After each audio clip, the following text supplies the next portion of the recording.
네, 안녕하세요. 네, 오늘은 그 근육의 중요성에 대해서 좀 알아보도록 하겠습니다. 네, 근육이 이제 그 질병의 예방 효과가 있다고 하는데요.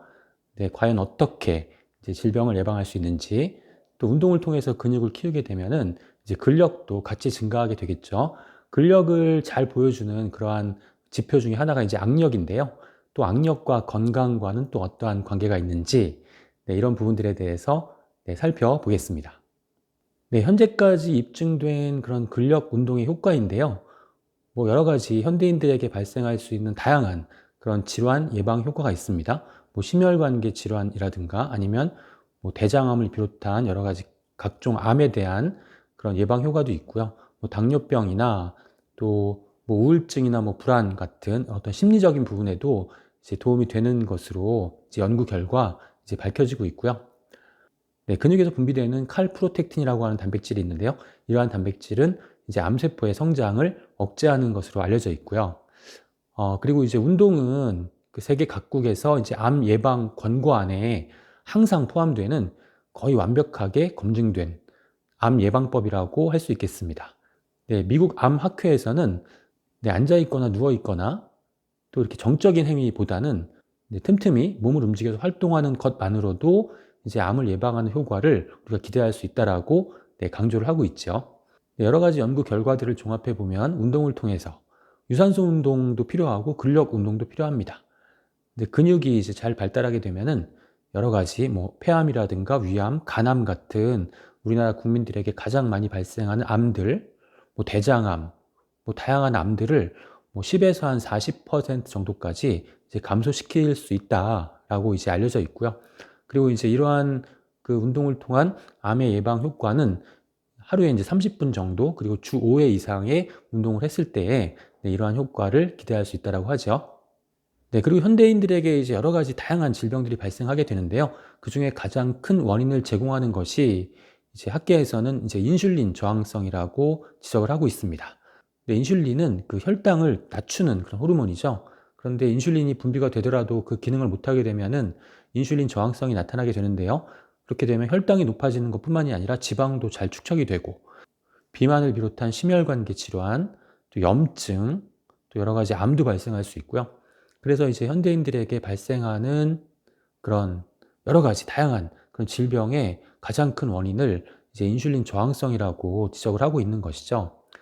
연구 결과를 보면 유산소 운동 그리고 근육 운동을 했을 때 이제 인슐린 민감성이 이제 지금 화면에서 보시는 것처럼 크게 증가하는 것으로 나타났습니다. 그래서 우리가 이제 정적인 활동을 하는 것보다는 운동을 하시는 것이 이제 인슐린 저항성의 가능성을 낮출 수 있고 또 그로 인한 그런 질병의 발생을 사전에 예방할 수 있다는 것을 확인할 수 있습니다. 네, 근육이 증가하면 근력도 늘어나겠죠. 근력을 가장 잘 이제 그 보여주는 그러한 지표가 이제 악력, 손의 아귀, 손아귀 힘과 보행 속도입니다. 걷는 속도. 이제 근력이 떨어지면은 이 악력도 감소하고 이제 보행 속도, 걷는 속도도 줄어들게 되는데요. 네, 지금 보시는 논문은 악력과 심혈관, 호흡기, 암, 기타 사망률과의 연관성이라고 하는 논문인데요.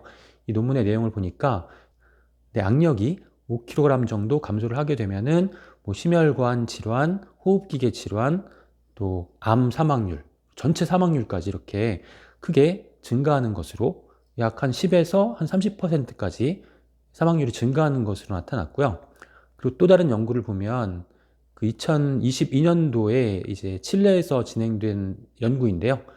네, 남성과 여성 모두 악력이 낮은 집단의 이제 생존율이 낮다라는 것이 확인이 되었습니다.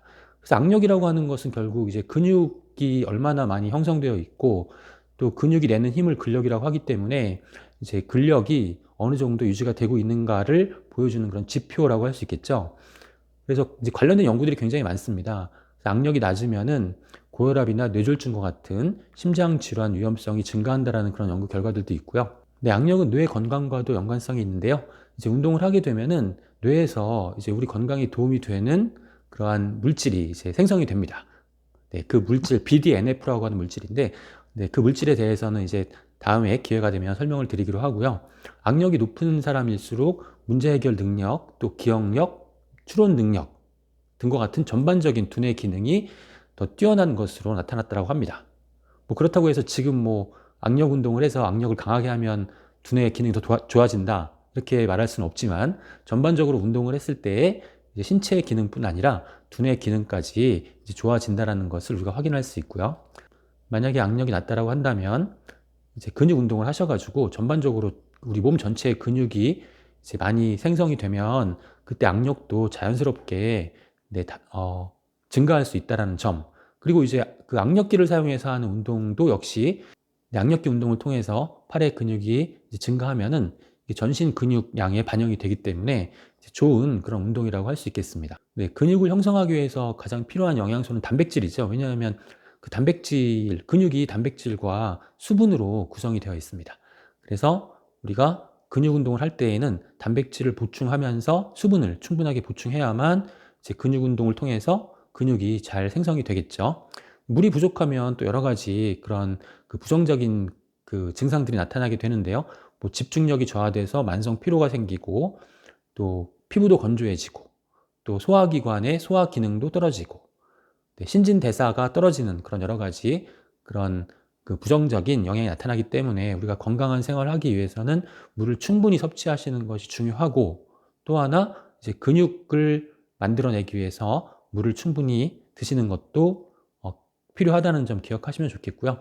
그 밖에 이제 근육에 도움이 되는 영양소로는 우리가 칼슘 같은 경우에는 칼슘은 뼈의 건강에 도움이 되는 영양소라고 이제 많이 알고 계실 텐데, 칼슘이 부족하면 이제 근감소증의 발생 확률도 높아진다라고 하는 그런 연구 결과도 있습니다. 그 외에도 이제 비타민 D 같은 경우에도 이제 비타민 D가 체내 수준이 낮으면은 근육 형성 및 근력이 감소하고요. 또 근감소증 그룹에서 비타민 D가 상당히 낮게 나왔습니다. 비타민 D가 높은 수준으로 유지가 되면 근감소증의 가능성이 낮다라는 것이 밝혀졌고요. 오메가3 지방산 같은 경우에도 근육을 합성할 때 그 필요한 그런 영양소로 잘 알려져 있고, 또 이제 염증이 생기면 또 근육이 많이 감소하는데, 오메가3의 대표적인 그런 기능성이 바로 이제 염증을 줄이는 그런 역할을 하죠. 현대인들이 다양한 염증 때문에 고생을 하는데, 그러한 염증을 전반적으로 낮추기 위해서 오메가3를 권장을 하고 있는 것이고요. 그 외에도 이제 비타민 C가 이제 노화에 의한 근육 감소를 방지하는 데 도움이 된다라는 그러한 결과들도 나와 있고, 또 비타민 C는 항산화 영양소이기 때문에 유해산소에 의해서 근육세포가 손상을 입는 것도 방지하는 것으로 밝혀졌습니다. 네, 오늘은 그 근육의 중요성과 또 근육의 그런 질병 예방 효과 등에 대해서 알아봤는데요. 우리가 이제 건강한 생활을 하기 위해서 운동을 꼭 하셔야 되고, 또 근육을 잘 유지하시는 것이 중요하고, 나이가 들면 근육이 감소하니까 이제 근육을 잘 유지하면 그만큼 노화를 지연시킬 수 있다는 점, 그리고 근육 건강에 필요한 그런 영양소, 단백질과 수분, 또 칼슘과 비타민 D, 오메가3, 비타민 C 등을 잘 섭취하시면서 운동을 평소에 꾸준히 실천하시면 건강한 그런 생활을 하실 수 있으리라 생각을 합니다. 네, 오늘도 경청해 주셔서 감사합니다.